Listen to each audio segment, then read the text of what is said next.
Going directly across to the Union Home Minister Amit Shah, who will be addressing his press briefing today. This is happening in the BJP office there in Kolkata. Any minute now, he's going to start speaking. And also on the door-to-door campaigning that was taking place just ahead of the fourth phase of polls that are slated for tomorrow, which is the 10th phase of the assembly elections in the state of West Bengal. So halfway mark there as it is meeting as far as the election phases in the state of West Bengal is concerned. We are getting those pictures of the Union Home Minister Amit Shah currently, who will be chairing this press briefing, cutting across live. প্রকাশ করবেন এবং আপনাদের প্রশ্নোত্তর নেবেন তো আর দেরি না করে একদম সোজা অমিতজি।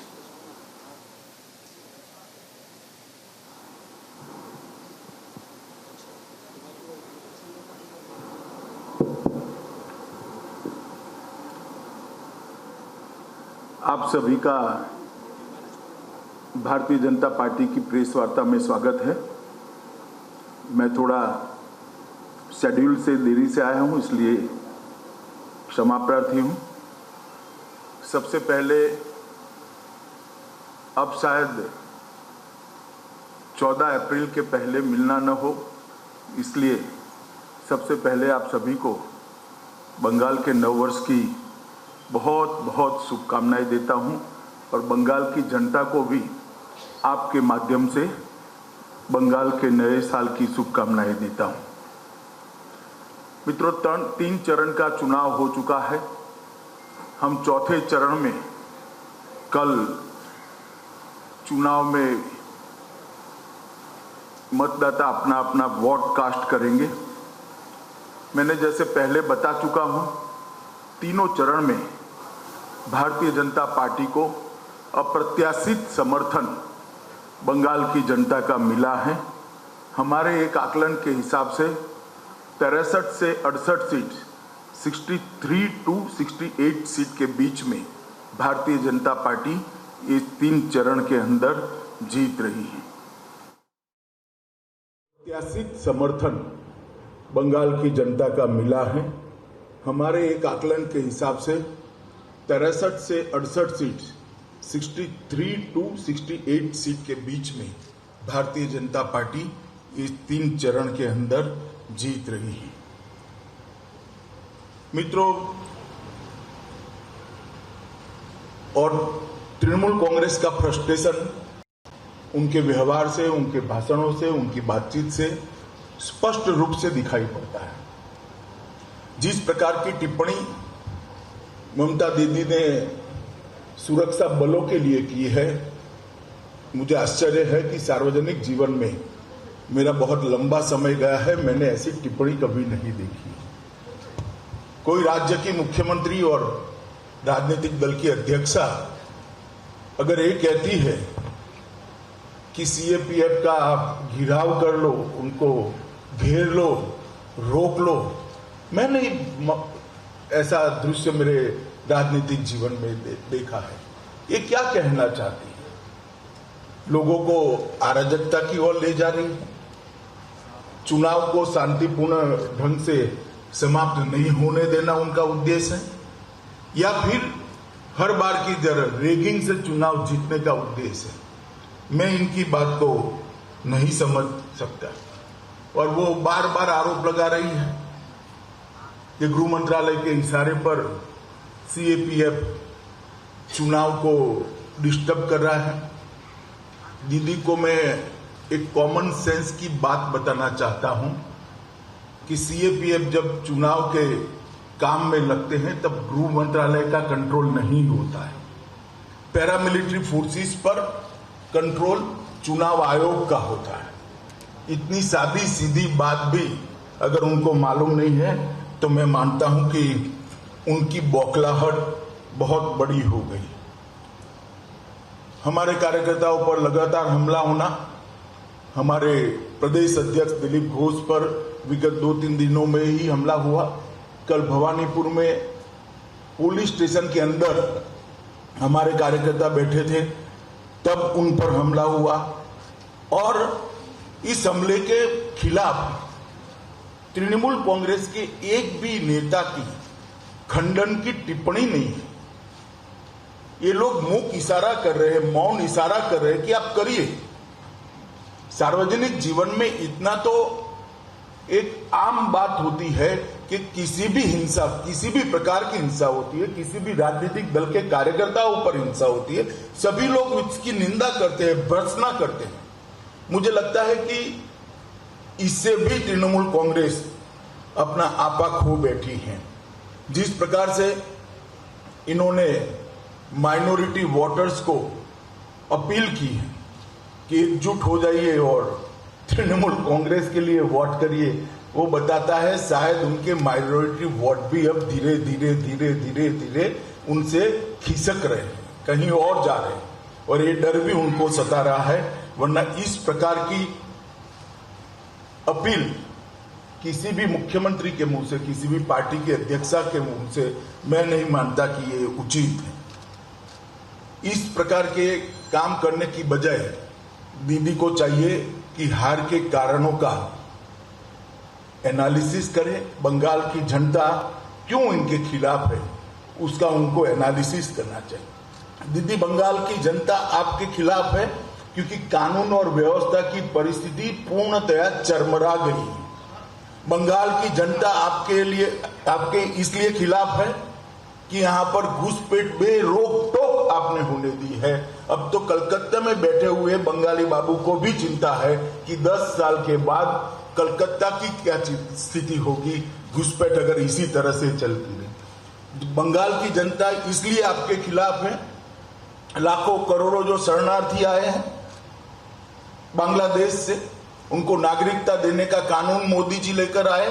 सीएए, आप सीएए का विरोध कर रही है, इसलिए हमारे बंगाल के मतदाता आपके खिलाफ है।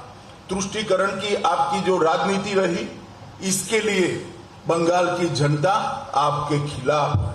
दुर्गा पूजा में मूर्ति का विसर्जन करने के लिए कोर्ट की सहायता लेनी पड़ती है, सर्कुलर होते हैं, कुछ एरिया में सरस्वती पूजा नहीं होती।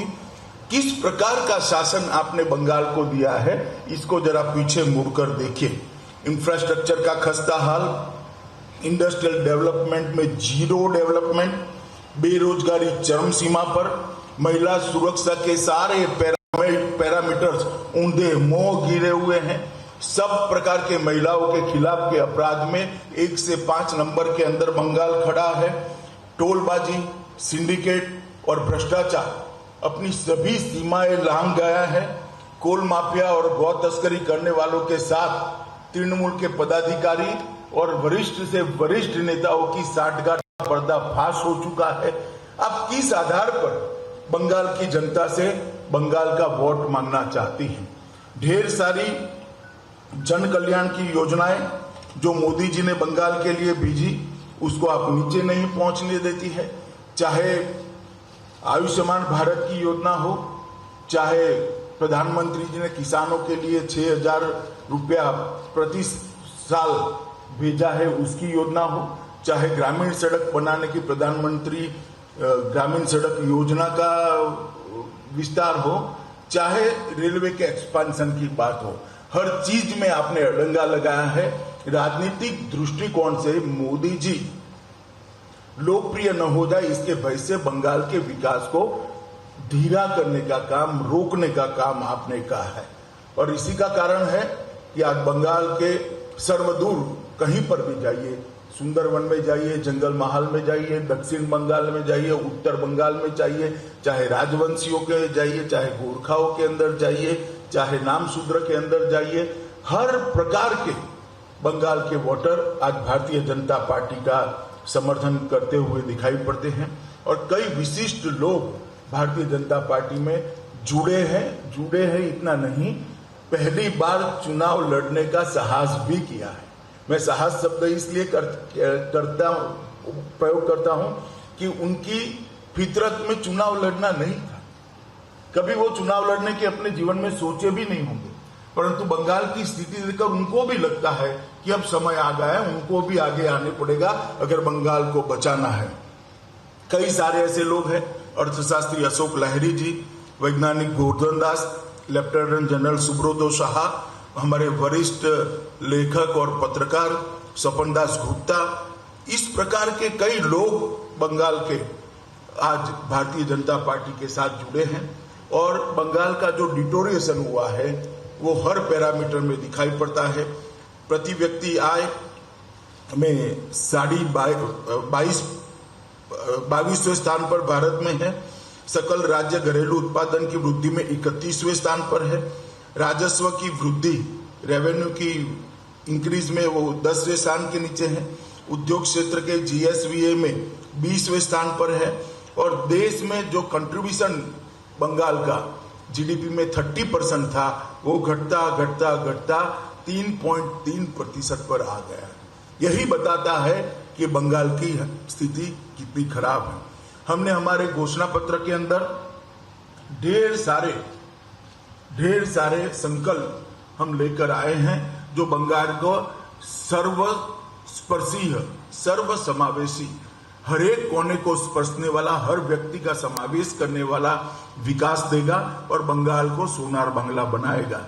जहां तक आर्थिक विकास की बात है, हमने सोनार बांग्ला आर्थिक पुनरुत्थान टास्क फोर्स का गठन करने की बात करी है, जिसमें देश के जाने माने अर्थशास्त्री होंगे जो आगे बंगाल को कैसे ले जाना इसकी रणनीति तैयार करेंगे।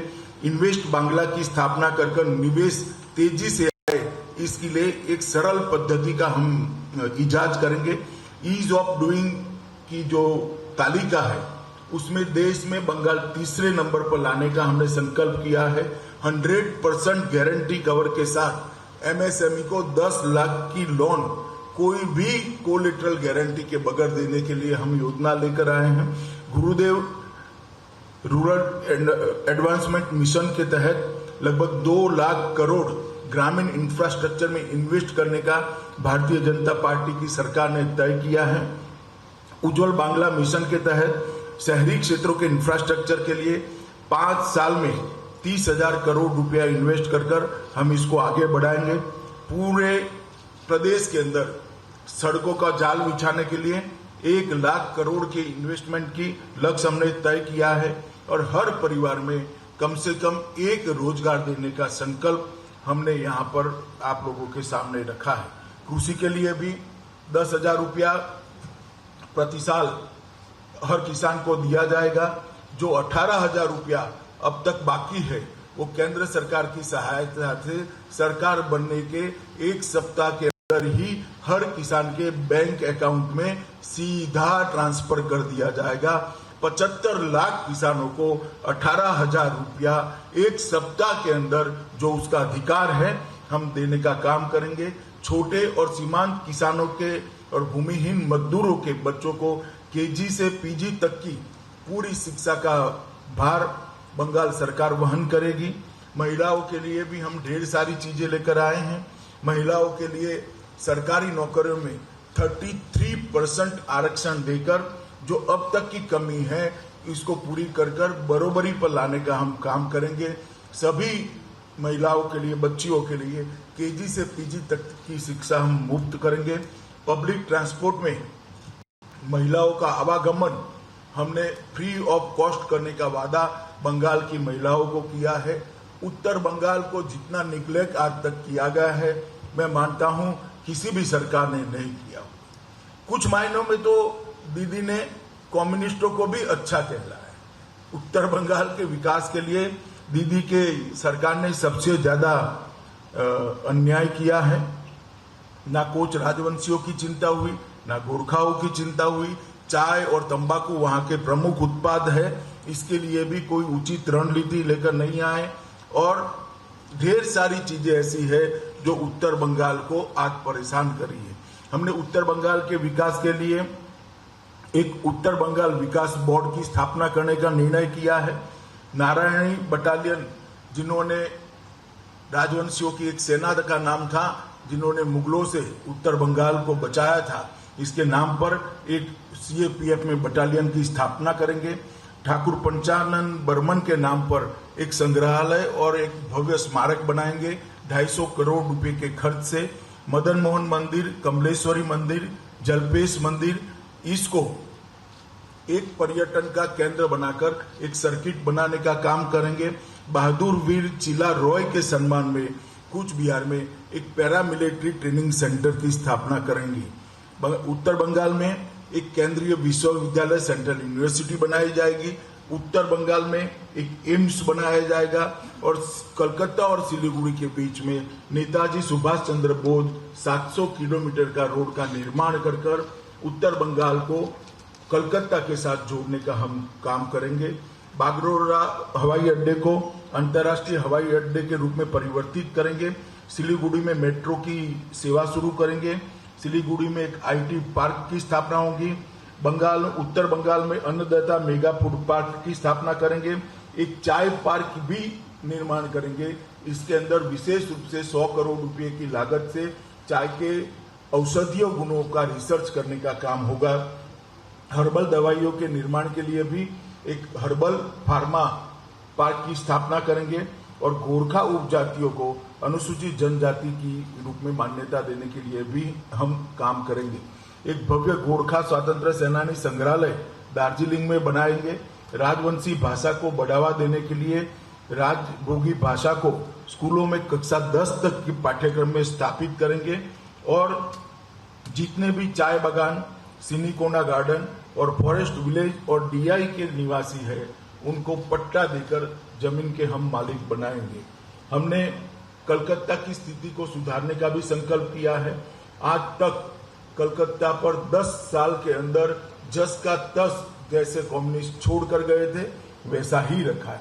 एक जमाने में सिंगापुर के डेवलपमेंट का मॉडल कलकत्ता का हुआ करता था। आज वो कलकत्ता की स्थिति बहुत घिरी हुई है। हमने सोनार बांग्ला का हमारा जो अभियान है उसकी शुरुआत कलकत्ता से होगी। सिटी ऑफ जॉय को हम सिटी ऑफ जॉय तो रहेगा ही रहेगा, बाद में सिटी ऑफ फ्यूचर में भी उसको कन्वर्ट करने का हम काम करेंगे। कोलकाता के लिए 22,000 करोड़ का कलकत्ता डेवलपमेंट फंड निर्माण करेंगे जो कलकत्ता के कंप्लीट इंफ्रास्ट्रक्चर को फिर से एक बार स्ट्रेंथ देने का काम करेगा। घरेलू उपयोग के लिए 200 यूनिट तक की बिजली हम फ्री करेंगे। अगले 5 वर्षों में कलकत्ता को भारत के वित्तीय केंद्र के रूप में एक आर्थिक राजधानी बनाने के लिए हम एक कमेटी बनाकर इसको आगे बढ़ाएंगे। कलकत्ता स्टॉक एक्सचेंज को आर्थिक गतिविधियों के लिए हम फिर से पुनर्जीवित करने का प्रयास करेंगे। नए आईटी पार्क की स्थापना करेंगे और मौजूदा आईटी पार्क के अंदर 300 करोड़ रुपया और इन्वेस्ट कर इसको ज्यादा लॉजिकल बनाने का काम करेंगे। एक नए जैव प्रौद्योगिकी पार्क की स्थापना करेंगे जो 100 करोड़ के खर्च पर होगा। सभी इमारतों को इसका फायर ब्रिगेड का दृष्टि से ऑडिट कर हम इसको सेफ बनाने का काम करेंगे। एक नए अग्निशमन केंद्र की स्थापना और नए अग्निशमन कॉलेज की स्थापना कलकत्ता में करेंगे। हर कोने में सीसीटीवी का जाल बुनकर कलकत्ता को गुंडों से मुक्त कराने का काम करेंगे और एक ही कार्ड से मेट्रो, लोकल ट्रेन और बसों के लिए एकीकृत परिवहन कार्ड लॉन्च करेंगे जो काफी बड़ी मात्रा में कलकत्ता के निवासियों की परेशानी को कम करेगा। 10 बहुमंजिला पार्किंग स्थान का हम निर्माण करेंगे। 1500 करोड़ के खर्च से स्वच्छ कलकत्ता का एक फंड बनाएंगे।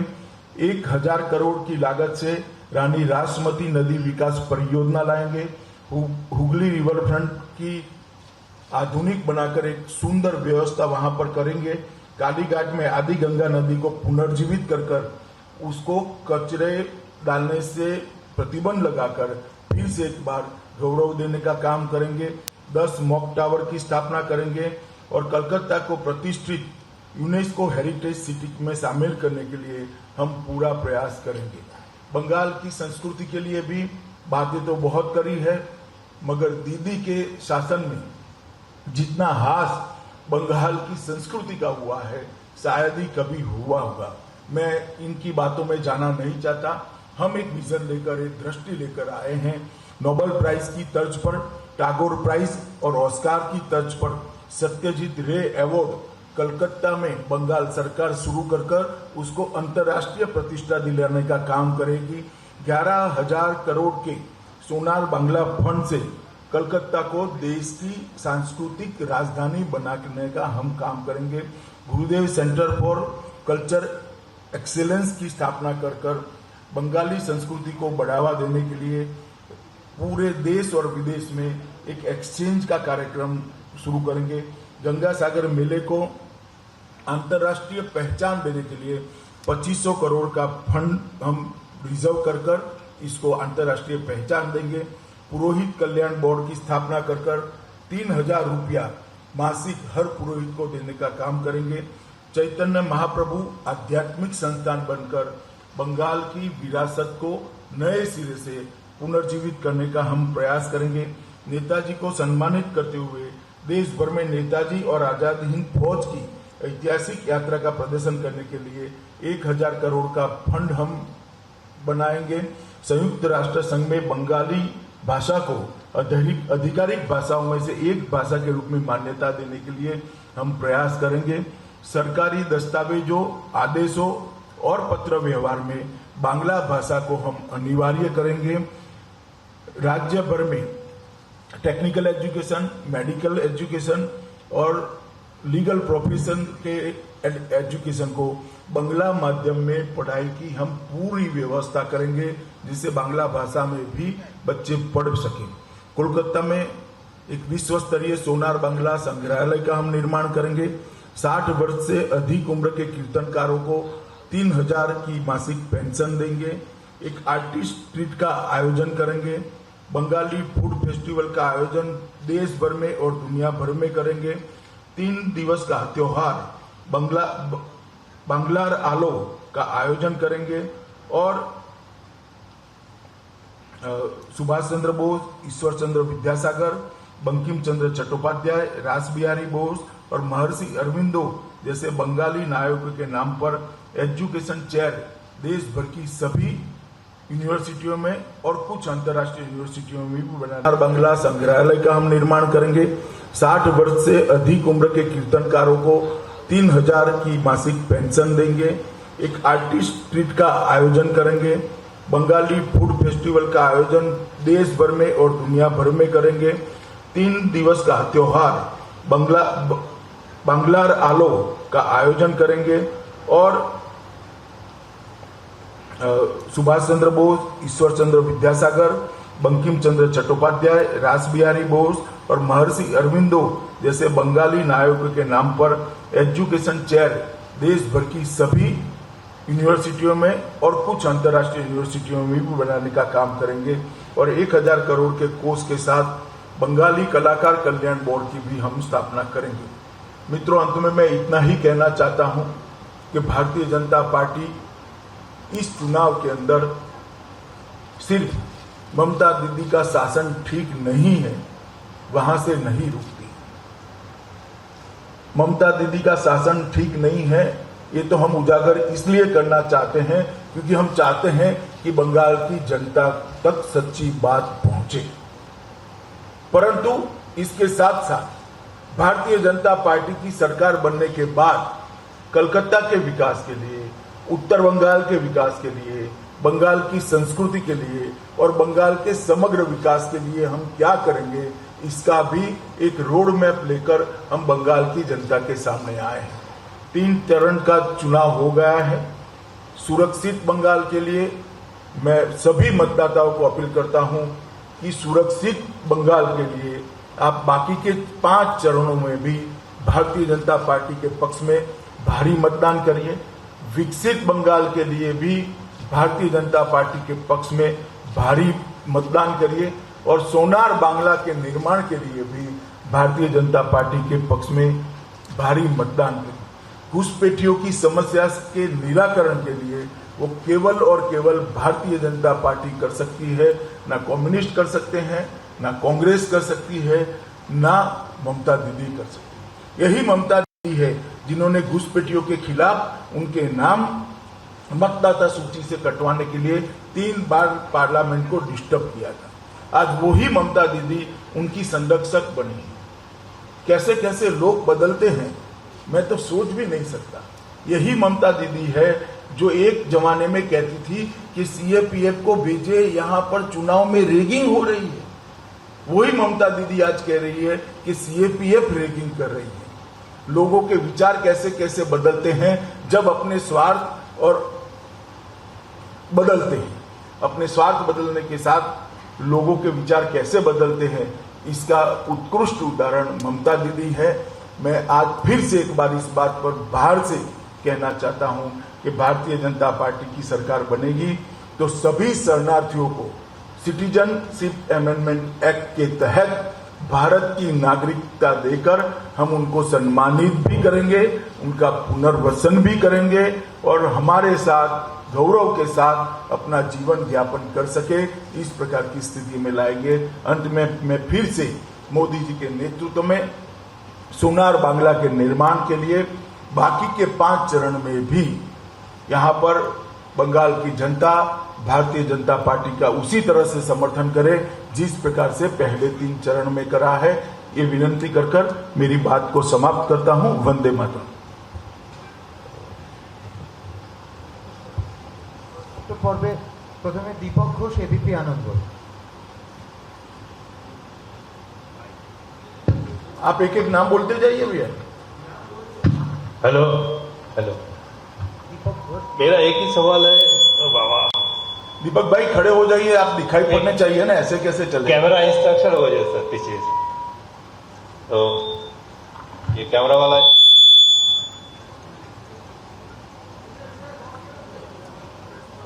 बताइए।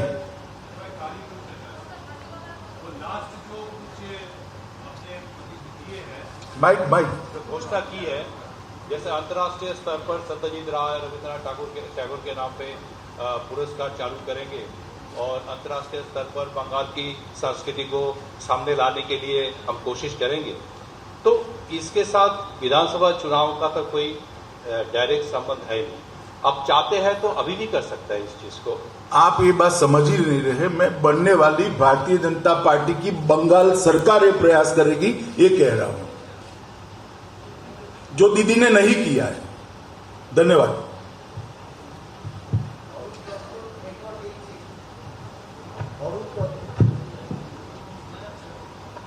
Sir, you have already, Arup Datta from News 18 Bangla. You have already told that political violence is gradually increasing. तो अभी जो 2-3 फेज इलेक्शन हुआ था, तो उसके बाद में जो देखा है, political violence, political clash in between particularly TMC and BJP is gradually increasing. And not only in between the political party leaders and workers, but also media also been targeted. Yesterday you have already mentioned Rudronil Ghosh and namely Ranjidev Sengupta has been attacked, and media also been targeted. So how far you are hopeful in the forthcoming election that it could be fair, free and fair election? देखिए, मैंने 3 चुनाव बंगाल के नजदीक से देखे हैं। 2016 के चुनाव में भी मैं भारतीय जनता पार्टी का अध्यक्ष था, पंचायत चुनाव में भी मैं भारतीय जनता पार्टी का अध्यक्ष था, तो बंगाल का चुनाव देखता था, और लोकसभा के चुनाव भी देखे। आप सभी ये बात को स्वीकार करेंगे कि तीनों चुनावों की अपेक्षा इस बार हिंसा कम हुई, और ये जो फ्रस्ट्रेशन है दीदी का कि सीआरपीएफ का घेराव कर दो, वो उसी के कारण है क्योंकि उनके चुनाव जीतने का एकमात्र आधार हिंसा हुआ करती थी, जो इस बार नहीं कर सकते। मगर फिर भी जो छोटे मोटे भी इंसिडेंट हुए हैं, मैं भारतीय जनता पार्टी की ओर से इसकी निंदा भी करता हूं, भर्त्सना भी करता हूं, और चुनाव आयोग को निवेदन भी करना चाहता हूं कि और सख्ती के साथ चुनाव को मैनेज करना चाहिए, जिससे बिल्कुल शांतिपूर्ण ढंग से चुनाव हो पाए। मगर ये बंगाल यही बंगाल है जिसमें देश भर में पर्चा डालने के लिए, कैंडिडेट का फॉर्म भरने के लिए व्हाट्सएप पर फॉर्म भरने की परमिशन दी गई है। एकमात्र राज्य बंगाल है। यहां पंचायत चुनाव में हाईकोर्ट ने ऑर्डर किया था कि आप आपका फॉर्म व्हाट्सएप पर भर सकते हो। देश में कहीं ऐसी स्थिति नहीं आई, बंगाल में आई थी, और इससे इस बार तीनों चरण में बहुत कम हिंसा हुई है। मैं इसके प्रति संतोष भी व्यक्त करना चाहता हूं।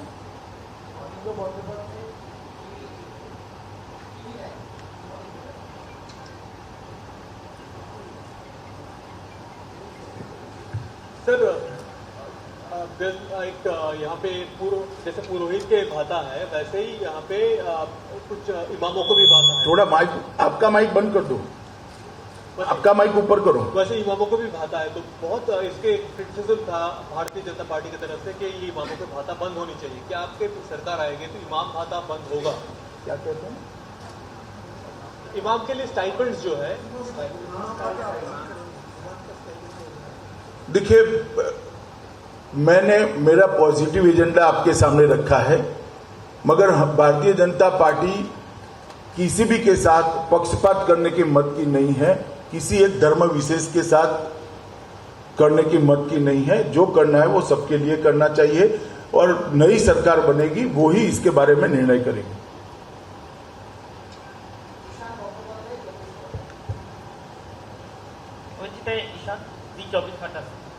आप आज कुछ देर बाद भवानीपुर जाने वाले हैं, और उधर ही कल देर रात को आपको पता होगा कि मीडिया के ऊपर भयंकर हमला हुआ है। कैमरा छीन लिया गया, चिप छीन लिया गया, बाद में कैमरा वापस दिया गया तोड़ के।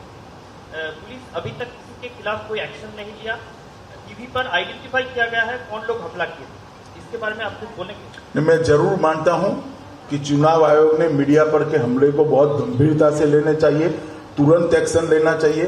भारतीय जनता पार्टी के कार्यकर्ता जो कंप्लेन रजिस्टर करने गए थे, उनका भी पुलिस स्टेशन के अंदर घिराव कर उनको पीटा गया है। ये बहुत गंभीर बात है और इस पर तुरंत कदम उठाना चाहिए। Amit Pandey ji, TV 18। Amit Pandey, news 18 India से। सर, टीएमसी लगातार ये आरोप लगाती रही है कि पैसे बांटकर भीड़ जुटाई जा रही है और इसीलिए लोग आ रहे हैं, 1000 के ऊपर भी बांटे जा रहे हैं। देखिए, इस बार शायद देश के सभी चुनावों से 10 गुना कैमरे बंगाल में लगे हुए हैं। हम कहीं पर करते तो जरूर आप लोगों की नजर में कहीं ना कहीं आ जाएगा। दीदी के आरोप पर आप आधार मत रखिए, बहुत फ्रस्ट्रेटेड है तो कई प्रकार के आरोप लगा दिए। मोनुब्दा जी, एबीपी न्यूज।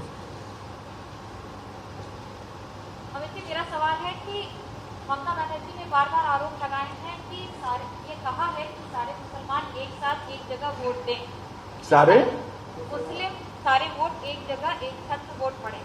किस तरह से आप देखते हैं, क्योंकि जहां तुष्टीकरण तो वहीं तुष्टि और ध्रुवीकरण की राजनीति बंगाल में पिछले कुछ महीनों में बहुत ज्यादा देखी गई है। और दूसरा, गौतम देव जो मंत्री हैं बंगाल की सरकार के, धमका रहे हैं, वीडियो है वोटर्स के लिए कि अगर वोट नहीं दिया पार्टी को तो पार्टी चुनाव के बाद बाहर निकाल देगी। कैसे देखते हैं इसे? देखिए, ममता दीदी को लगता है कि इन्होंने जो अपील की है माइनॉरिटी को, मुस्लिमों को, कि आप तृणमूल कांग्रेस को ही वोट दीजिए, एकजुट होकर वोट दीजिए। ममता दीदी समझती है कि अकेले मुसलमान ही इसको सुन रहे हैं। मैं दीदी को ही बताना चाहता हूं, बाकी लोग भी सुन रहे हैं इसको, तब बाकी के लोगों ने तय करना है, मुस्लिमों ने भी ये तय करना है कि इस प्रकार के धर्म के आधार पर ध्रुवीकरण कर चुनाव करना क्या ठीक है। बाकी के लोगों ने भी ये सोचना है कि भाई आपसे तो मांगते ही नहीं है, तो आपको देना क्या ठीक है, ये तय करना पड़ेगा।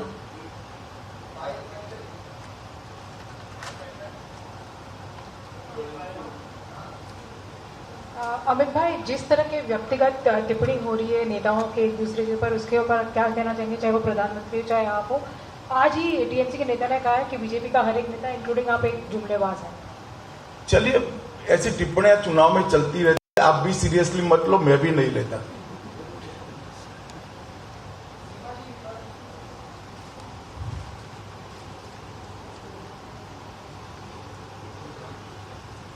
सर, मेरा सवाल आपसे है, प्रधानमंत्री की एक तस्वीर आई थी मुस्लिम युवक के साथ, कल मुस्लिम युवक के साथ प्रधानमंत्री की एक तस्वीर आई थी, उसको लेकर ओवैसी ने तंज कसा है, ट्वीट किया है बकायदा कि बांग्लादेशी मैं नहीं हूँ, ये युवक ने कहा है, और एनआरसी को लेकर तंज कसा है कि मैं कागज नहीं दिखाऊंगा, मैं बांग्लादेशी नहीं हूँ, ये कहा है पीएम के कान में उस युवक ने जिसकी तस्वीर आई थी। ये ओवैसी का बयान है।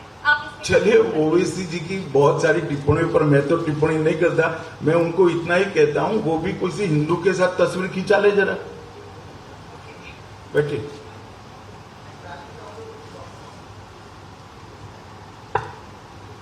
नमस्कार, राजू चक्रवर्ती, वर्तमान न्यूज़पेपर। सर, मेरा 2 क्वेश्चन है। एक तो हाल ही में देखा गया है अध्यक्ष जी नड्डा जी का श्रीरामपुर चुचरा का जो रैली था वो कैंसिल हुआ। अब खुद झारग्राम साउथ 24 परगना के रैली में पर्सनली हाजिर नहीं हुए। जोगी जी के रैली में भी लोग नहीं आ रहे हैं। तृणमूल का कहना है कि आपके साथ जनमत नहीं है। नहीं, आपका क्या कहना है? तृणमूल छोड़ो ना। वो आपको मोदी जी की, नड्डा जी की सफल रैलियां, योगी जी की सफल रैलियां नहीं दिखाई पड़ती है? नहीं सर, मैं बोल रहा हूँ, आप तृणमूल के प्रवक्ता क्यों बन रहे हो? मैं आपको पूछता हूं, आपको क्या लगता है? चलिए मेरे साथ आज रोड शो में। जो चीज मैं समझ गया सवाल कहां से आया है, मगर मैं आपको सवाल पूछता हूं भैया कि आपको क्या लगता है? इतनी सारी बड़ी बड़ी रैलियां नहीं दिखाई पड़ती है? कहीं पर एकाध आयोजन में गड़बड़ होती है, धूप होती है, होता है भी। सर मेरा दूसरा सवाल, कम से कम हमने तो, चलिए छोड़ो अभी। नहीं बोलिए सर, बोलिए प्लीज सर। चलिए सर, मेरा सर सर पॉलिटिकल नहीं, दूसरा सवाल है सर, ये कोविड सीजन बढ़ते जा रहा है, कोविड के जो केसेस बढ़ते जा रहे हैं सर। पिछले साल देखा गया है लॉकडाउन या फिर जो भी नोटिफिकेशन जारी हो है आपके मंत्रालय से ही, यानी कि होम मिनिस्ट्री जारी कर रहा है। अभी ट्रेन, बस, मेट्रो पे एक ही चर्चा हो रहा है कि केंद्र सरकार क्या फुल लॉकडाउन में जाएगा? आप क्या कहेंगे? देखिए, शायद अंतिम नोटिफिकेशन हमारा नहीं देखा है। इसमें हमने सारे अधिकार राज्य सरकारों को दिए हैं कि containment zone, semi containment zone और राज्य के अंदर इसके खिलाफ किस प्रकार की प्रतिबंधित कार्यवाहियां करनी, इसके सारे अधिकार फरवरी एंड से हमने राज्य सरकारों को दिए। पिनाक घोष, आनंदबाजार डिजिटल। पिछले जब इलेक्शन हुआ वेस्ट बंगाल में, देखा गया कि विरोधियों ने इलेक्शन कमीशन को बहुत सारे कंप्लेन करते हैं, लेकिन इस बार दिखा रहा है कि पहले चरण से ही शासक दल तृणमूल कांग्रेस ज्यादा कंप्लेन कर रहा है कि बीजेपी बूथ कैप्चर किया, इधर ईवीएम तोड़ा, या बीजेपी वोट देने को नहीं देते हैं, तृणमूल को ऑफिस में नहीं बैठने दे रहा है, बूथ में एजेंट नहीं बैठने देते हैं। तब क्या कहेंगे?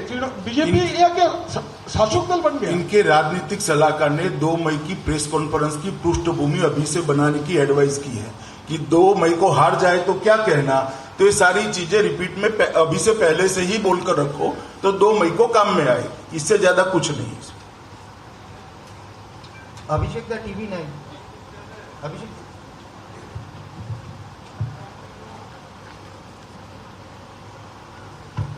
अमित जी, अभिषेक उपाध्याय, टीवी 9 भारतवर्ष से।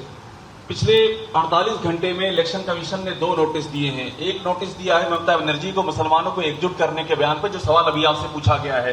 दूसरा नोटिस दिया है शुभेंदु अधिकारी को ममता बनर्जी को बेगम कहने और मिनी पाकिस्तान की बात कहने पर। इस तरह की राजनीति पर क्या कहना है आपको? दोनों ही पक्षों से हो रहा है। मैं मानता हूं दोनों ने अपना जवाब देना चाहिए। इलेक्शन कमीशन से बड़ा जब चुनाव होता है कोई नहीं होता है। इलेक्शन कमीशन का नोटिस दोनों ने देना चाहिए, और मेरी जो इंफॉर्मेशन है शुभेंदु जी तो जवाब भेज रहे हैं। पौलो में आज तक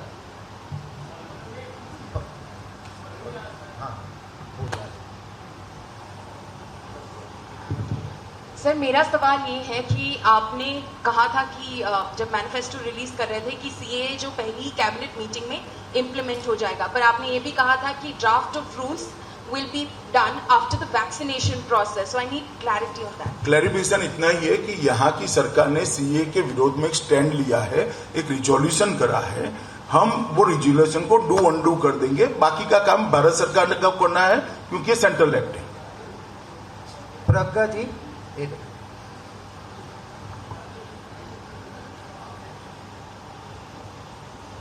सर, आपने कहा ममता बनर्जी और शुभेंदु जी अपना जवाब इलेक्शन कमीशन को देंगे, पर ममता बनर्जी रैली में जवाब दे रही इलेक्शन कमीशन की जगह। उन्होंने कहा है कोई फर्क नहीं पड़ता चाहे मुझे 10 नोटिस इशू हो जाएं, बल्कि इलेक्शन कमीशन को नरेंद्र मोदी जी से पूछना चाहिए, वो हिंदू मुस्लिम कर रहे हैं, उनको क्यों नोटिस नहीं जाता। इलेक्शन कमीशन पे भी सस्पेंशन कास्ट कर रही है ममता। देखिए, आपके सवाल का एड्रेस गलत है।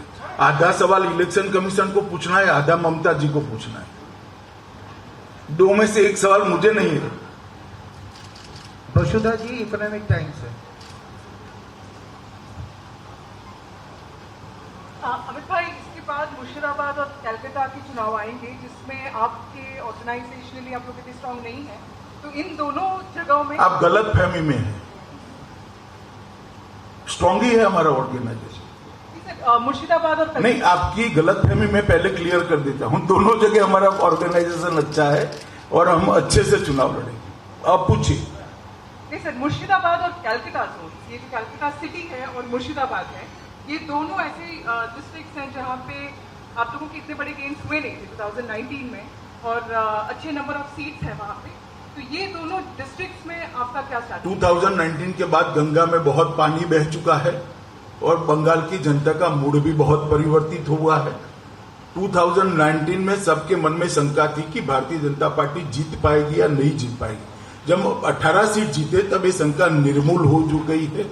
मानो हर चरण में जिस प्रकार से ये सीटें भी आती है, दक्षिण कोलकाता की भी सीटें तीसरे चरण में आई है, उसके ट्रेंड मेरे पास है। बहुत बड़ा परिवर्तन दिखाई पड़ता है। नीरज जी, एबीपी।